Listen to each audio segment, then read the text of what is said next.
আসসালামু আলাইকুম রহমতুল্লাহি ওবরকাতুহু। সম্মানিত দর্শক, আমাদের অর্থনীতির জন্য এই মুহূর্তে সবচেয়ে গুরুত্বপূর্ণ বিষয় হলো বিশ্বাসযোগ্যতা স্থাপন করা, দেশের ভিতরে এবং দেশের বাইরে।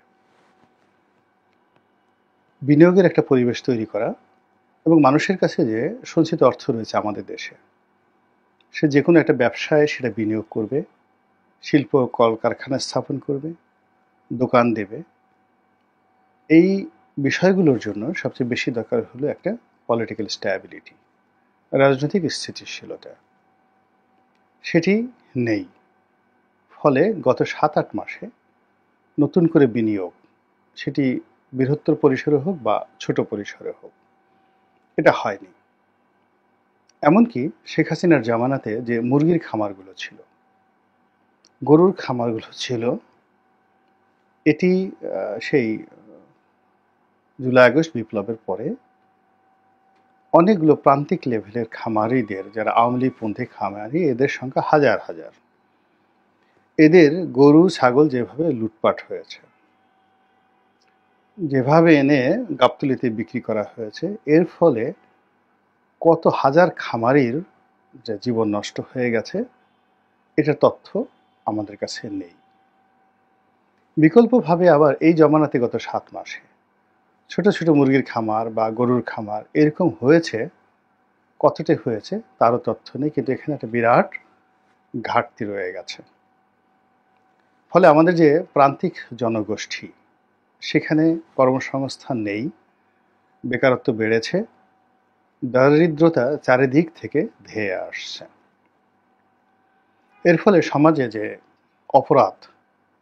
অপরাধ করার প্রবণতা বেড়ে গেছে, অপরাধের সংখ্যা বেড়ে গেছে এবং অপরাধগুলো ক্রমশ নির্মম এবং নিষ্ঠুর হয়ে যাচ্ছে। এবং সবচেয়ে বড় বিষয়টা হলো যে যে রাষ্ট্রীয় বাহিনী বা রাষ্ট্রীয় সংস্থা, এদের প্রতি যে মানুষের একটা ভয় ছিল, সেটা নেই। অপরাধীরা এখন আর আগের মতো ভয় পাচ্ছে না।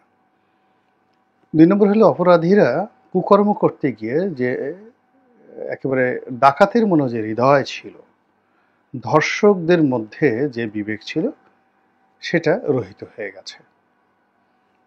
আপনারা ইতিমধ্যে একটা ঘটনা জানেন যে পটুয়াখালী জেলাতে একজন এই শহীদ, মানে আমাদের এই জুলাই আগস্ট বিপ্লবের একজন শহীদ, তার কন্যা ধর্ষিতা হয়েছেন। ১৭ দিন তিনি ঘুরেছেন বিচারের জন্য। রাষ্ট্র এগিয়ে যায়নি, এগোতে পারেনি। আর ধর্ষকদের যে দাপট, ওটা এতটা বেশি বেড়ে গিয়েছিল, ফলে সেই কন্যাটি আত্মহত্যা করতে বাধ্য হয়েছেন।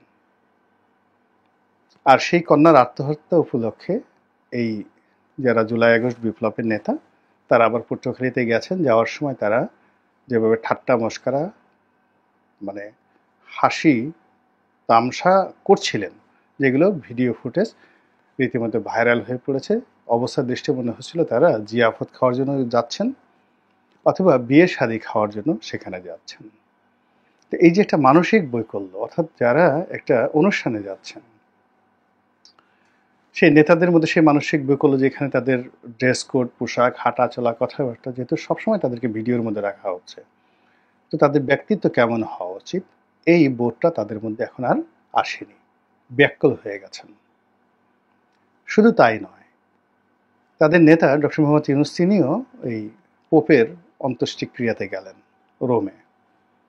তো একটা মৃত্যু অনুষ্ঠান, ফিউনারাল যেটাকে বলা হয়, সেখানে উনি কালো পোশাক পরে গেছেন, শোক জানাতে গেছেন, কিন্তু সবার সাথে তার যে ছবি, অ্যাজ ইট ইজ মনে হয় যেন তিনি বিয়ে বাড়িতে গেছেন।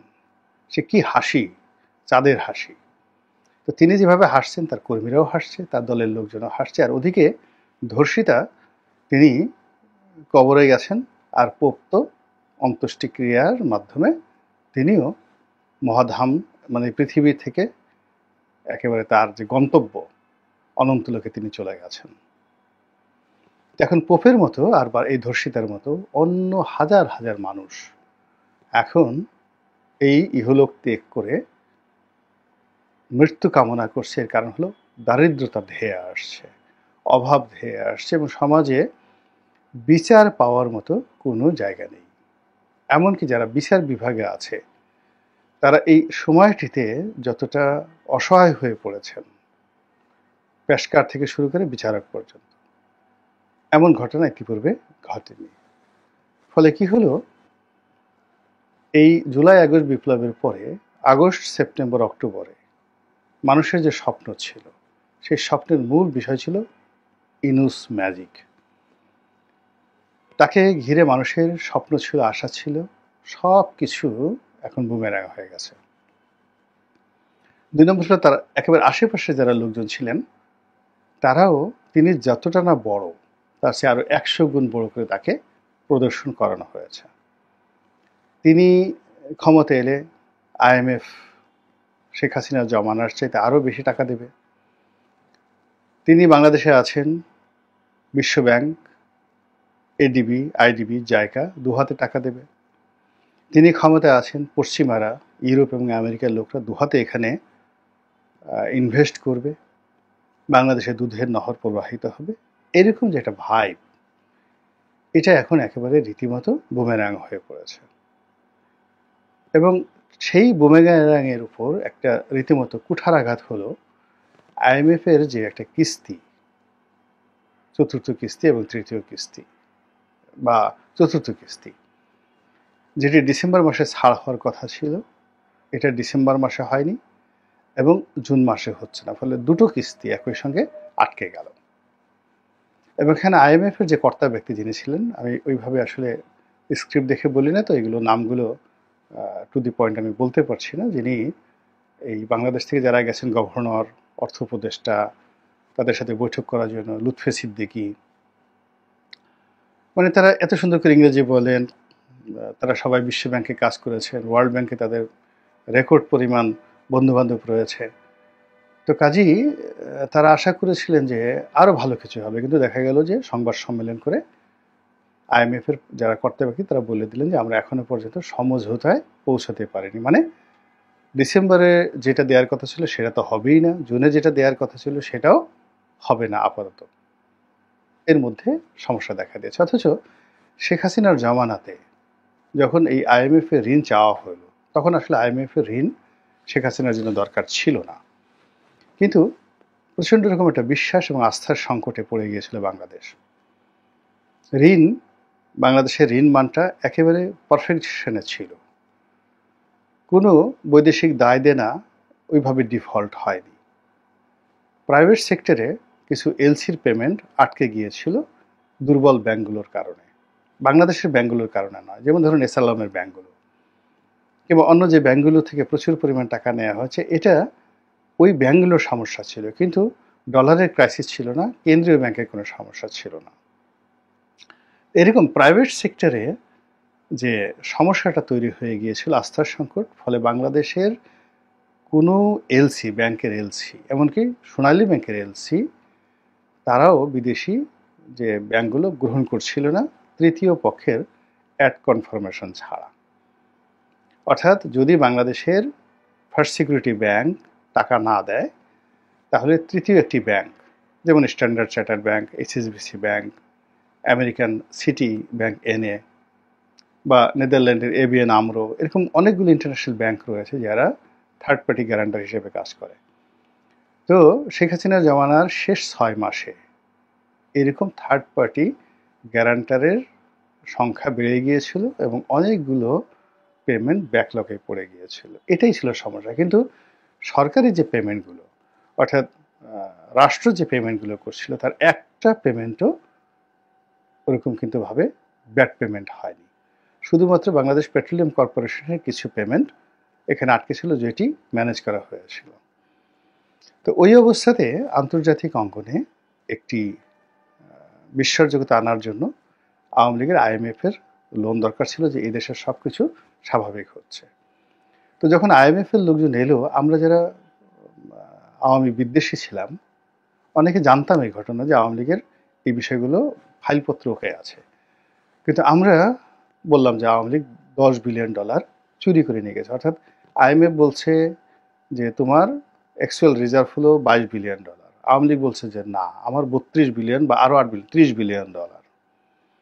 তো এখন দেখুন এই আহসান এস মনসুর বর্তমান গভর্নর তিনি বলছেন যে আওয়ামী লীগের সেই হিসাবটা ঠিক আছে, মানে আমাদের যে অ্যাকচুয়াল যেটা আছে আওয়ামী লীগ যেটা হিসাবটা দেখিয়েছিল এর মধ্যে কোনো মানে গলদ নেই, এটা এখন বলছে। কিন্তু আমরা এখন বিশ্বাস করছি এবং এটা আমাদের করতেই হবে, কিন্তু আমরা ওই জমানাতে জানতাম বা বিশ্বাস করতাম, কিন্তু আমরা আওয়ামী লীগকে 12টা বাজানোর জন্য ওই কথাগুলো আমি ইউটিউবে আমিও বলেছি যে এই আওয়ামী লীগ এভাবে $10 বিলিয়ন হিসাব দিতে পারছে না। আর যারা বাংলাদেশের বাইরে তারা তো বলছে যে এই $10 বিলিয়ন জয় চুরি করে নিয়ে গেছে, রেহানা চুরি করে নিয়ে গেছে, অমুক চুরি করে নিয়ে গেছে, শেষ এই $10 বিলিয়ন এই ঘটনা।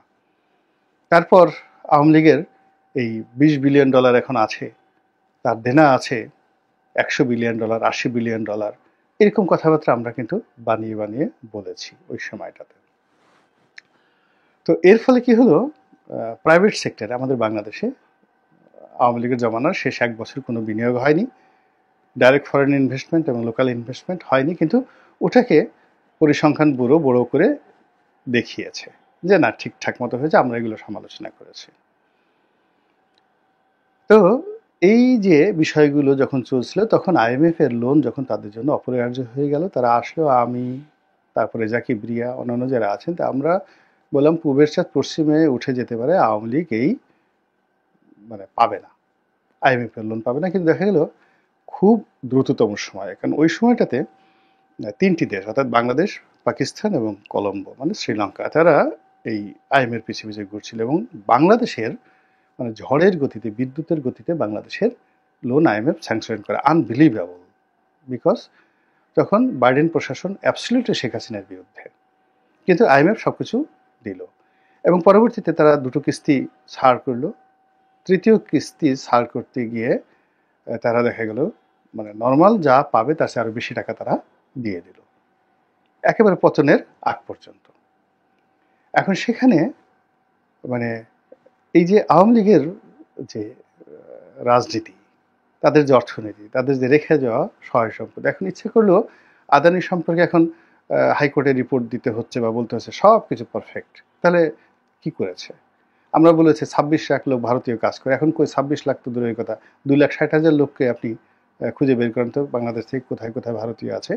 এই যে রাজনীতিগুলো, এটা আমরা যে আওয়ামী বিরোধী একটা প্রচার এবং প্রোপাগান্ডা করেছিলাম, আর দ্বিতীয়ত এই প্রোপাগান্ডার অ্যাগেনস্টে দেবদূত হিসেবে ডক্টর মোহাম্মদ ইউনূসকে আমরা যেভাবে তুলে ধরেছিলাম, এটা এখন এই সময়টাতে সে পুরোটাই বুমেরাং হয়ে গেছে। এবং এখন আমাদের অর্থনৈতিক সংকট আগের যে কোনো সময়ের চেয়ে বেশি, আর এটা দূর করার জন্য যদি আমাদের অভ্যন্তরীণভাবে যে ফ্লো রয়েছে, অর্থাৎ যেভাবে রেমিটেন্স আসছে, যেভাবে এক্সপোর্টের টাকা আসছে, যেভাবে আমাদের একটা স্ট্যাবল অবস্থায় যাকে বলা হয় ফরেন রিজার্ভ রয়েছে, আইএমএফ এর টাকা না হলেও